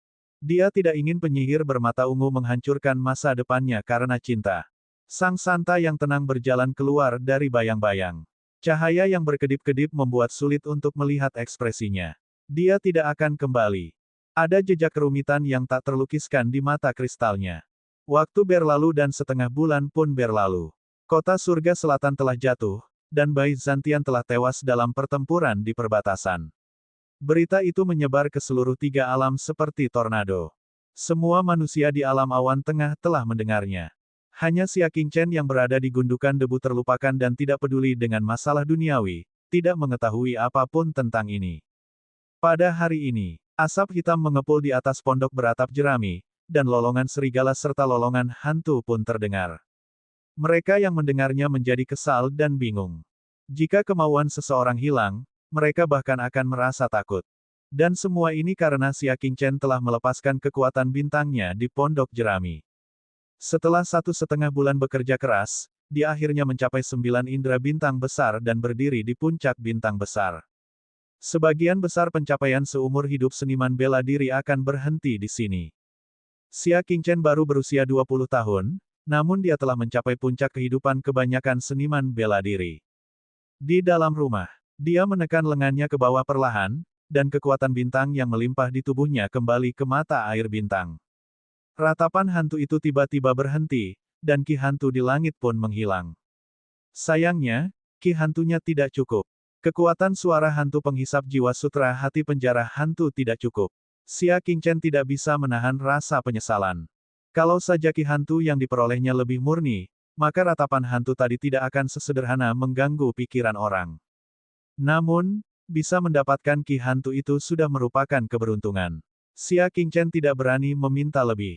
Setelah berkultivasi selama 1,5 bulan, hasil yang diperoleh Xia Qingchen tidaklah dangkal. Setelah berkultivasi selama sebulan lagi, ia seharusnya dapat mengumpulkan basis kultivasinya hingga ke puncak posisi bintang utama. Pada saat itu, ia akan dapat membuat persiapan untuk menerobos ke bulan yang lebih rendah. Saat memikirkan hal ini, Xia Qingchen mengeluarkan kepompong emas. Ini adalah jantung kupu-kupu milik keluarga Yu. Setelah menggunakannya, itu dapat meningkatkan sebagian kultivasi seseorang. Namun, kegunaannya yang paling penting adalah untuk membimbing seseorang ke posisi bulan yang lebih rendah. Mudah untuk meningkatkan dasar kultivasi seseorang, tetapi kesempatan untuk memasuki tahap bulan kecil sulit didapat. Perlu diketahui bahwa banyak orang terjebak di puncak posisi bintang utama sepanjang hidup mereka, tidak mampu membuat kemajuan apapun. Tepat saat dia sedang memeriksanya, sebuah suara tiba-tiba terdengar dari luar pintu. Kepala menara, ada seseorang di kaki gunung yang ingin bertemu denganmu. Dia mengaku sebagai teman lama kepala menara. Xia Qingchen meletakkan hati kupu-kupunya dan berkata dengan tenang, biarkan dia naik. Tidak lama kemudian, seorang lelaki tua berjalan ke pondok jerami itu dengan ketakutan. Ia membungkuk dalam-dalam dan berkata, murid Yao Buhui memberi hormat kepada guru. Ternyata itu adalah Yao Wang, Yao Buhui. Xia Qingchen duduk di pondok jerami dan bahkan tidak menoleh. Jadi itu kamu, ada apa? Yao Buhui seharusnya berada di kota Liangzhu sekarang. Guru, Yao Buhui membungkuk dan berkata dengan sedih, Guru, perbatasan selatan telah jatuh. Xia Qingchen membelai hati kupu-kupunya, ekspresinya setenang air, tanpa riak apapun. Oh, Yao Buhui terkejut. Apakah itu saja reaksi gurunya? Saat itu, gurunya telah memimpin kelompok surgawi ungu untuk memburu jutaan prajurit demi seinci tanah. Sekarang seluruh perbatasan selatan telah hilang, dia masih acuh tak acuh. Guru, pasukan besar Lounan bagaikan seekor harimau yang dapat menelan ribuan mil gunung dan sungai. Wilayah yang sejuk dalam bahaya. Ya, Yao Buhui membungkuk lebih dalam lagi, saya mohon Anda untuk keluar dari gunung dan menyelamatkan wilayah yang sejuk. Dia sangat yakin bahwa di dunia ini, satu-satunya orang yang mampu menyelamatkan alam sejuk adalah Xia Qingchen. Selama dia bersedia keluar dari gunung, dia bisa meningkatkan moral pasukan alam dingin, mengusir ras barbar, dan memulihkan gunung serta sungai. Xia Qingchen perlahan menutup matanya dan berkata dengan tenang, hatiku sudah seperti nama gunung, dilupakan oleh dunia, tidak lagi bertanya tentang kesedihan dan kegembiraan dunia fana, kamu bisa kembali. Dia telah memutuskan untuk tidak mempedulikan urusan duniawi dan fokus pada kultivasi. Apa yang terjadi di alam dingin tidak ada hubungannya dengan dia. Guru, usir tamu itu. Pakar itu berdiri di depan Yao Buhui, tuanku sedang bermeditasi, silakan. Ekspresi Yao Buhui sudah tua dan dia berteriak dengan sedih, Guru, apakah Anda benar-benar tidak peduli dengan wilayah kami yang sejuk? Xia Qingchen tetap diam. Dia telah mencoba ikut campur, tetapi apa hasilnya? Bukannya dia tidak peduli, tetapi dia tidak bisa dan tidak ingin peduli lagi. Setelah mendapat jawaban tanpa suara, Yao Buhui tampak menua belasan tahun. Ia membungkukkan punggungnya dan terhuyung-huyung menuruni gunung. Di kaki gunung, Jun Qiye dan Zhou Liufang menunggu dengan tenang. Dia tidak ingin meninggalkan gunung. Melihat ekspresi Yao Buhui, Jun Qiye tahu bahwa Yao Buhui telah gagal mengundang Xia Qingchen. Tidak, Yao Buhui menggelengkan kepalanya, guru tidak peduli dengan hal-hal duniawi. Apakah kamu tidak peduli dengan dunia? Bibir Zhou Liufang melengkung membentuk senyum masam. Kamu terlalu lelah dan tidak ingin bertanya lagi. Jun Qiye memegang topi bambunya dan terdiam cukup lama. Tiba-tiba, dia menarik napas dalam-dalam dan berteriak, Jun Qiye, tolong panggil Dewa Perang. Teriakan bulan tengah menggetarkan langit dan bumi. Di bawah gelombang suara yang kuat, hutan bambu di gunung berguncang, dan daun-daun bambu beterbangan dan jatuh. Suaranya sampai ke pondok beratap jerami. Dengan lambaian tangannya, Xia Qingchen menutup pintu dan jendela, menghalangi suara itu. Dewa Perang, tolong keluar dari gunung. Namun, terdengar lagi suara bersiul. Itu Zhou Liufang, dia dan Jun Qiye berdiri di kaki gunung sambil berteriak. Suara kedua kultivator bulan tengah bergabung menjadi satu, menembus pintu dan jendela, mencapai telinga Xia Qingchen. Kekuatan astral dalam tubuh Xia Qingchen beredar, menutupi permukaan tubuhnya, sepenuhnya mengisolasinya dari suara teriakan itu. Dewa Perang, tolong keluar dari gunung. Namun, masih ada suara. Selanjutnya, ia menjadi semakin intens, semakin bergairah, dan semakin agung. Dewa Perang, tolong keluar dari gunung. Dewa Perang, kumohon. Silakan. Suara yang sama bergema di seluruh alam semesta. Pondok jerami bergetar, hutan bambu bergetar, dan dedaunan hijau yang tak terhitung jumlahnya beterbangan dan menari. Sampai-sampai kekuatan astral Xia Qingchen tidak mampu menghalanginya dan hancur berkeping-keping. Xia Qingchen berdiri dan melompat ke udara di atas hutan bambu. Dia melihat ke bawah ke kaki gunung, dan matanya sedikit menyipit. Di tengah kegelapan malam, ada naga api yang berbaris di sepanjang punggung gunung. Ada puluhan ribu orang dari alam sejuk, masing-masing memegang obor, berdiri di kaki bukit debu yang terlupakan.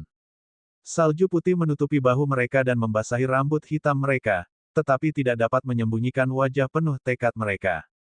Bab 1274, mencabut pedang dan meninggalkan gunung. Di antara wajah-wajah itu, ada yang dikenalnya, ada yang tampak dikenalnya, dan ada pula yang merupakan wajah-wajah asing yang belum pernah ditemuinya. Di tengah badai salju, mereka mengangkat obor mereka dan berteriak terus-menerus, "Dewa Perang, kumohon keluarlah dari gunung." Dunia sedang kacau, dan alam dingin sedang dilanda badai.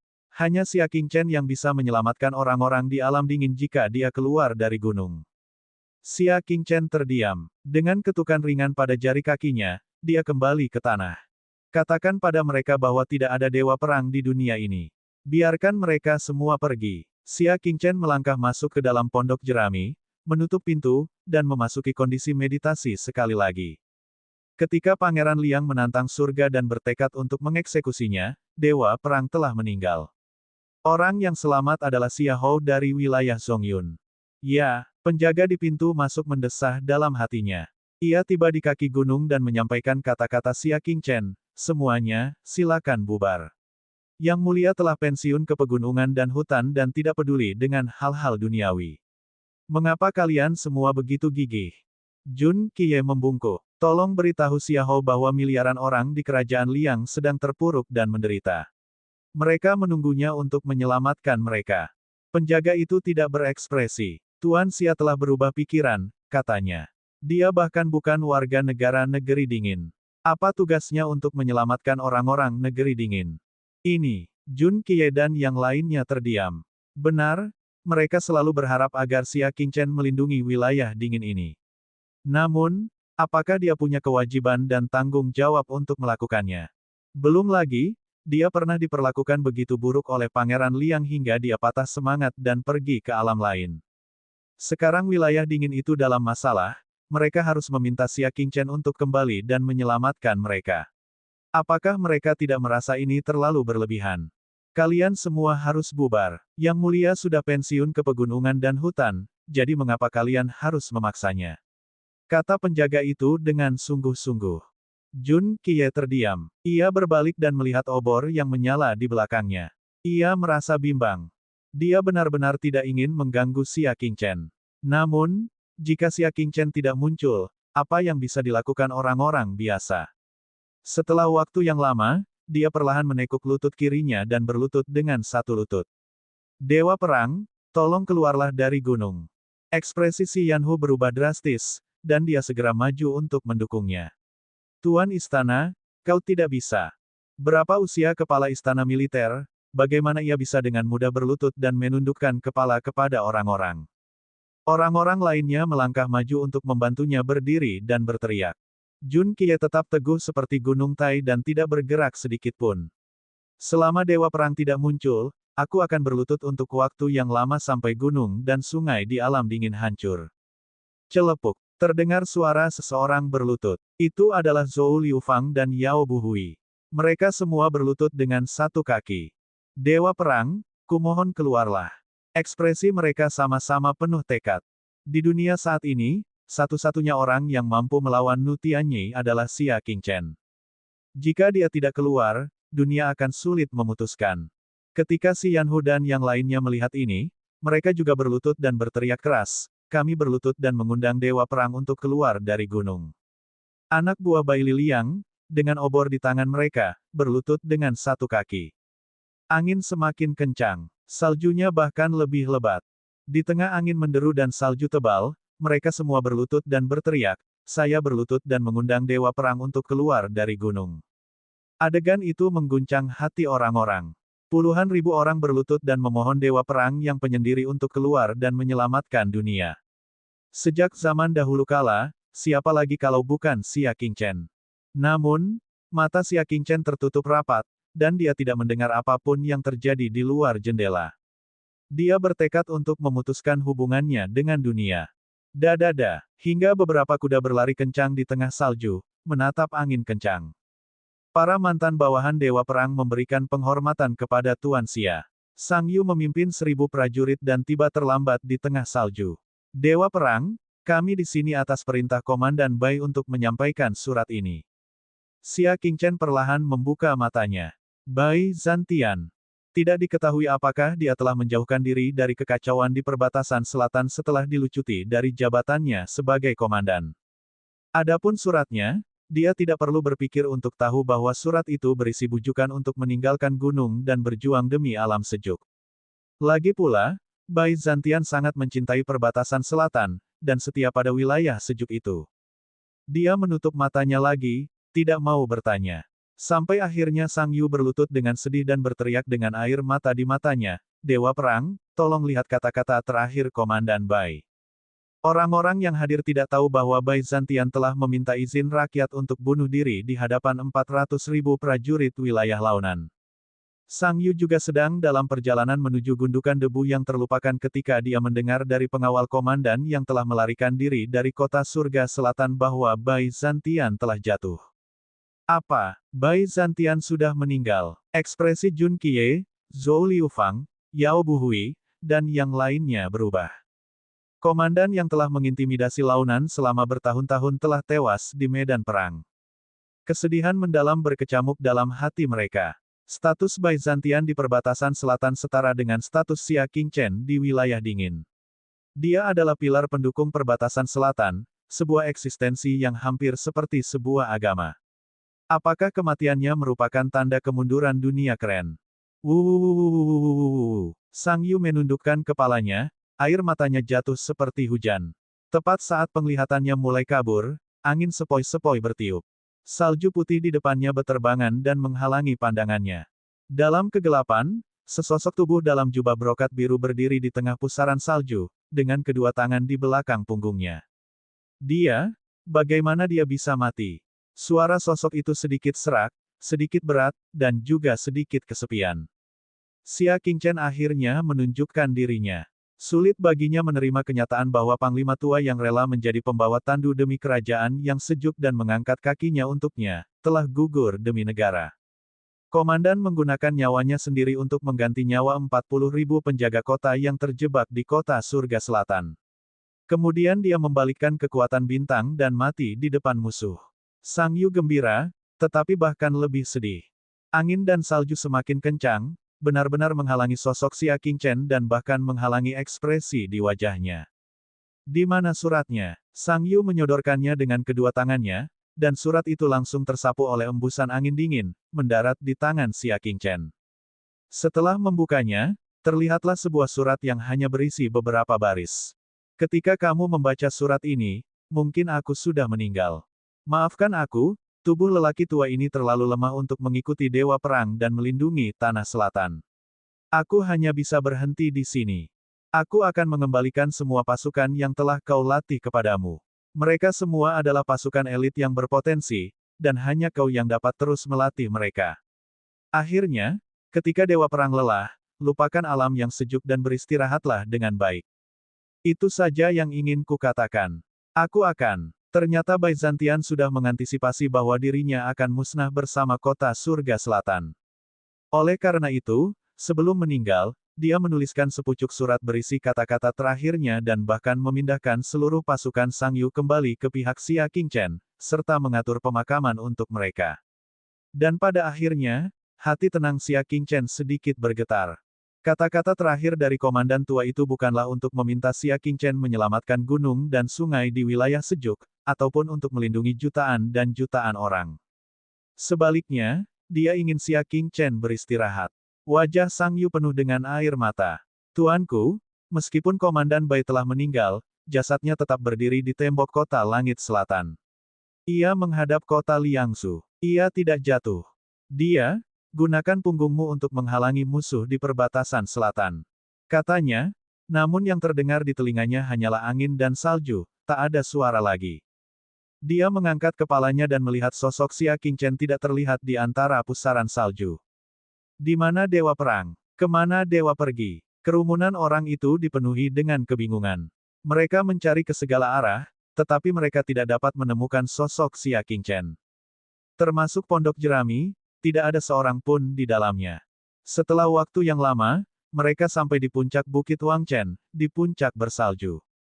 Di depan prasasti salju, ada bekas pedang yang jelas.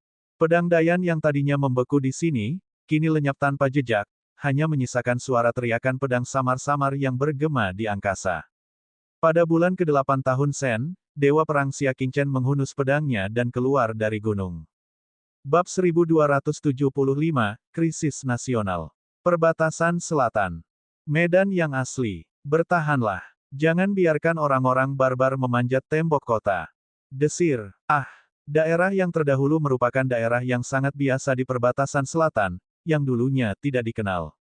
Pada saat ini, dia terperangkap dalam lautan api. Di atas tembok kota, sekelompok prajurit terlatih dari suku Liang tengah berjuang melawan serangan tentara barbar dari bawah tembok kota. Hanya ada sekitar 100.000 tentara di kota itu, yang merupakan kekuatan wilayah militer. Namun, ada sekitar 200.000 tentara barbar di bawah tembok kota. Terlebih lagi, mereka semua sangat kuat dan memiliki burung-burung ganas serta sejumlah besar burung terbang, yang menyebabkan kerusakan besar pada para prajurit di kota. Salah satu dari 1.000 kavaleri kriket yang bertugas memimpin angkatan darat di tembok kota ditemukan oleh seorang prajurit barbar di atas seekor burung dan ditembak tepat di jantungnya dengan sebuah anak panah. Para prajurit di tembok kota menjadi kacau.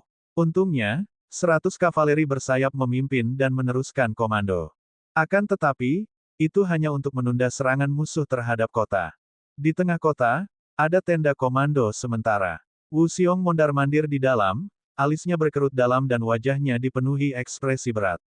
Laporkan, wilayah Maple telah jatuh, dan jenderal yang menjaga tempat itu beserta 100.000 prajurit semuanya telah tewas demi negara. Seorang utusan menyerbu masuk dan berkata dengan sedih dan marah. Langkah kaki Wu Xiong tiba-tiba terhenti, dan ekspresinya menjadi lebih serius. Dia perlahan-lahan menutup matanya, tampak sangat lelah dan tak berdaya. 10 hari yang lalu, setelah Nutianyi menduduki kota surga selatan, dia segera mengirim 400.000 pasukan dan 3 juta pasukan dari perbatasan untuk melancarkan serangan yang merusak di perbatasan selatan. Bagaimana wilayah perbatasan selatan dapat melawan tentara Lounan yang ganas? Pada hari pertama, kota Jiuli, wilayah Lang, dan kota-kota perbatasan lainnya semuanya diduduki oleh tentara Lounan. 3 wilayah dekat kota surga selatan juga dengan cepat diduduki. 3 pasukan besar berada dalam situasi berbahaya karena diserang dari kedua sisi. Pada saat kritis ini, Pangeran Liang memerintahkan mereka untuk mundur dari perbatasan selatan. Ketiga legiun itu segera mengambil keputusan dan memilih mundur. Untuk memberi waktu bagi pasukan utama agar bisa keluar dari pengepungan, ketiga legiun itu masing-masing mengambil 2 pasukan dari 2 wilayah militer dan tinggal di 6 wilayah penting di perbatasan selatan untuk menunda kedatangan pasukan barbar. Daerah militer kelima di perbatasan selatan, tempat Wu Xiong berada, adalah salah satu dari 6 daerah militer utama yang melindungi bagian belakang. Awalnya, Wu Xiong telah diberhentikan dan menjadi rakyat biasa. Akan tetapi, jenderal dari resimen kelima yang diperintah untuk meliput mundurnya pasukan, justru meninggalkan seluruh prajurit di kota itu dan melarikan diri karena ketakutan. Tak berdaya, dia yang pernah menjadi jenderal daerah militer ke-10, diundang oleh ribuan pasukan berkuda kriket untuk mengambil alih situasi. Akan tetapi, bahkan jika dia turun tangan, dia tidak dapat mengubah situasi. 5 wilayah militer lainnya yang berada di jalur yang sama dengan wilayah militer kelima semuanya dihancurkan oleh tentara barbar. Wilayah Maple merupakan wilayah di sebelah selatan wilayah yang terdahulu. Itu juga salah satu dari 2 wilayah militer yang tersisa dari 6 wilayah militer. Namun sekarang, kota itu telah ditembus, dan semua prajurit di kota itu telah tewas demi negara.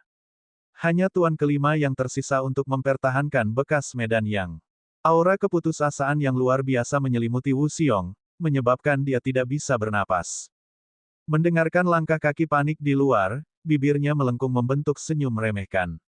Mengapa kamu ingin pamer? Dia bisa saja kembali ke kota Liangzhu bersama istri dan putrinya bersama warga sipil yang bermigrasi. Tetapi mengapa dia memilih untuk tinggal dan mati bersama sekelompok prajurit yang akan menjaga garis belakang? Dia membuka matanya dan menghampiri meja. Di atasnya ada peta wilayah sejuk yang membentang puluhan ribu li. Di matanya, ada sedikit tekad yang lembut. Karena, tanpa negara, bagaimana mungkin ada rumah? Sebagai seorang prajurit, jika dia tidak melindungi negara di saat bahaya, siapa yang akan melindungi istri dan anak-anaknya? Berapa banyak orang yang masih ada di pasukan kita? Wu Xiong tahu bahwa kota itu telah jatuh ketika dia mendengar teriakan orang-orang barbar dari tembok kota. Kurang dari 20.000. Utusan itu kesakitan. Tentara yang berjumlah 80.000 orang telah tewas di tembok kota. 20.000. Jantung Wu Xiong bergetar. Kecepatan kematian prajuritnya lebih cepat dari yang dibayangkannya.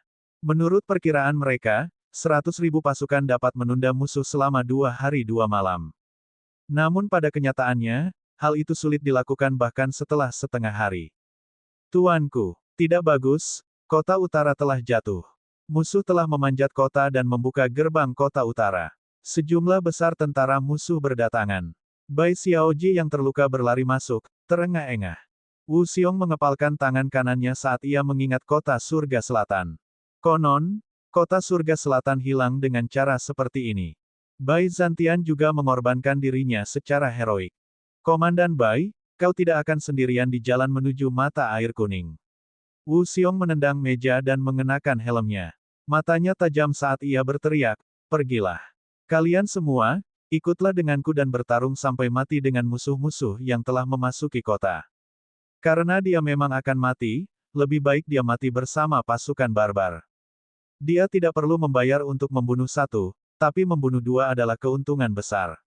Ledakan. Di luar tenda, 500 tentara yang berpatroli memegang senjata mereka dan mengikuti. Dari kejauhan, mereka dapat melihat pasukan barbar menyerbu bagaikan gelombang kelabu.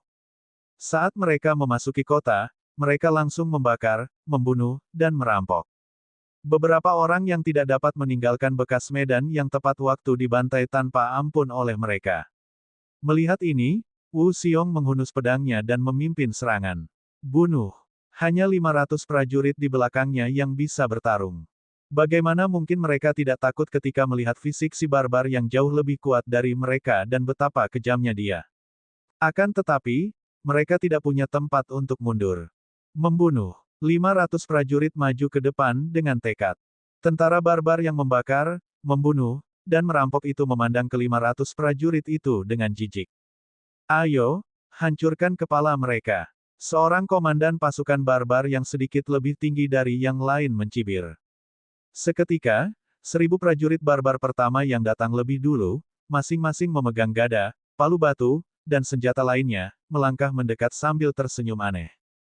Kedua belah pihak melakukan kontak. Sekalipun salah satu dari keduanya mempunyai keyakinan bahwa mereka akan mati, dan tindakan mereka terbuka dan tak terkendali, itu adalah sebuah gerakan yang membunuh 1000 musuh dengan mengorbankan 800 musuh mereka sendiri. Akan tetapi, kualitas dan jumlah prajurit di kedua belah pihak sangat berbeda. Itu adalah pembantaian sepihak sejak awal.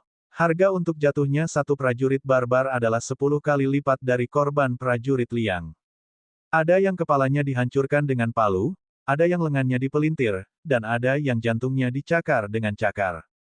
Pemandangan itu terlalu tragis untuk dilihat. Bunuh.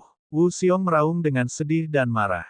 Pembuluh darah di dahinya menonjol, dan matanya bagaikan lonceng tembaga, penuh dengan niat membunuh yang kuat. Puci. Dengan ayunan pedangnya, dia langsung memenggal kepala seorang barbar. Tebasan pedang lainnya memotong lengan orang barbar lainnya. Melihat hal ini, dua prajurit di sekitarnya segera bekerja sama dan membunuh 7 atau 8 prajurit barbar secara berturut-turut, sedikit membalikkan keadaan. Sayangnya masa-masa indah itu tidak berlangsung lama. Komandan barbarian itu melihat Wu Xiong. Ekspresi ganas melintas di wajahnya. Dia melompat beberapa puluh kaki di tempat dan langsung melompat keluar dari lingkaran pertempuran. Dia melompat tinggi dan menghantam Wu Xiong. Ketika Wu Xiong melihat ini, dia langsung menebas dengan pedangnya. Namun, Komandan ini memiliki fisik yang luar biasa. Dengan hentakan kaki raksasanya, dia tidak hanya melemparkan pedang panjang itu, dia bahkan menendang dada Wu Xiong dengan kuat.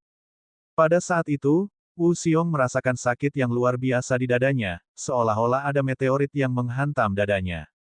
Tulang rusuk di dadanya hancur total, dan semua organ dalamnya terluka parah. Sedangkan dia sendiri terpaksa mundur, menghancurkan sekelompok orangnya sendiri. Ledakan. Komandan itu mendarat di tanah dan berkata dengan marah, kulit dia hidup-hidup. Sekelompok prajurit barbar langsung memanfaatkan situasi dan menyerang kedua orang yang sudah kalah telak itu. Bawa jenderal itu dan pergilah lebih dulu, kami akan menyusul di belakang. Sekelompok prajurit beranggotakan 2 orang meraung saat mereka menyerang ke depan. Mereka menggunakan tubuh mereka sendiri untuk menghalangi musuh, memberi kesempatan kepada rekan-rekan mereka untuk membawa Wu Xiong pergi. Puff! Darah berceceran di mana-mana. Wu Xiong didukung oleh bawahannya yang terpercaya saat mereka terbang mundur. Di belakang mereka ada rekan-rekan mereka yang gugur. Wu Xiong menoleh untuk melihat pemandangan ini. Matanya hampir meledak, dan kebencian di dadanya seperti air yang meluap dari bendungan, hampir meluap dari dadanya. Namun dia yang terluka parah tidak berdaya. Mereka hanya bisa menyaksikan rekan-rekan mereka berjatuhan satu demi satu bagaikan ngengat yang tertarik ke api. Jadi kau masih seorang jenderal. Itu lebih baik lagi, aku akan menggunakan kepalamu sebagai gelas anggur untuk perayaan malam ini. Komandan itu menyeringai dan melompat lagi. Wajah Wu Xiong dipenuhi dengan keputusasaan saat dia mendorong prajurit di kedua sisi, jangan pedulikan aku. Menghindar. Sekalipun dia harus mati, dia tidak ingin melibatkan rekannya yang lain. Namun, saat ia tengah dipenuhi keinginan untuk mati, sebuah kecelakaan terjadi. Seutas tali emas muncul tanpa peringatan dan melilit komandan di udara. Tiba-tiba terdengar suara tawa yang agak familiar. Haha, gadis bau, tali pengikat emas abadi milik anjing master lebih cepat. Ledakan. Sebelum Wu Xiong sempat bereaksi, ia melihat kilatan cahaya perak di langit. 7 hantu gigi serigala perak turun dari langit dan saling menumpuk, membombardir sang komandan. Pada akhirnya, sang komandan bahkan tidak sempat berteriak sebelum ia berubah menjadi setumpuk daging di tempat. Keke, apa gunanya cepat? Tanpa kekuatan yang meledak-ledak, bisakah kau merasa senang? Suara wanita yang jelas dan merdu yang dapat membuat wajah seseorang memerah terdengar. Wu Xiong mengangkat kepalanya dengan kaget, hanya melihat seorang pria dan seekor anjing tergantung di langit. Kalian, hewan peliharaan dan pelayan Tuan Xia. Wu Xiong terkejut. Jika mereka ada di sini, maka Tuan Xia. Ya, Xia Lang sudah datang. Orang itu tentu saja Lian Xing. Dia tersenyum nakal, membungkuk, dan meraih Wu Xiong, membawanya ke tembok kota. Tembok kota berada dalam situasi yang genting, dan prajurit barbar merayapi seluruh tembok. Jika mereka diberi lebih banyak waktu, mereka akan mampu memanjat tembok kota. Di mana Tuan Xia? Hati Wu Xiong yang putus asa tiba-tiba dipenuhi dengan harapan yang tak terbatas. Dimanapun Xia Qingchen berada, di situ akan ada keajaiban. Geraji terbang mendekat dan mengangkat bahunya. Di mata anjingnya, ada awan debu yang mengepul di ujung cakrawala. Wu Xiong juga memperhatikan dan tidak bisa menahan perasaan aneh. Apa itu? Di pegunungan, pohon-pohon yang tak terhitung jumlahnya tumbang, dan awan debu mengepul. Tanah bergetar tak terkendali seolah-olah ada makhluk raksasa yang bergerak di tanah. Dong dong dong. Getaran kecil itu perlahan menjadi jelas. Kerikil di tanah seperti kutu, terus-menerus melompat di tempat. Bahkan mayatnya pun gemetar. Seluruh kota bergetar dan banyak prajurit barbar di tembok kota terguncang. Banyak prajurit barbar menghentikan serangan mereka dan melihat ke belakang dengan gelisah. Yang membuat mereka makin gelisah adalah bahwa binatang-binatang iblis yang ada di bawah mereka semua menggerakkan kuku mereka dengan gelisah, tampak takut dan gelisah. Bahkan ada yang lepas kendali dan berlari ke sana kemari, menjatuhkan orang ke tanah. Para prajurit barbar berhenti dan berbalik. Ekspresi mereka serius. Apa itu tadi?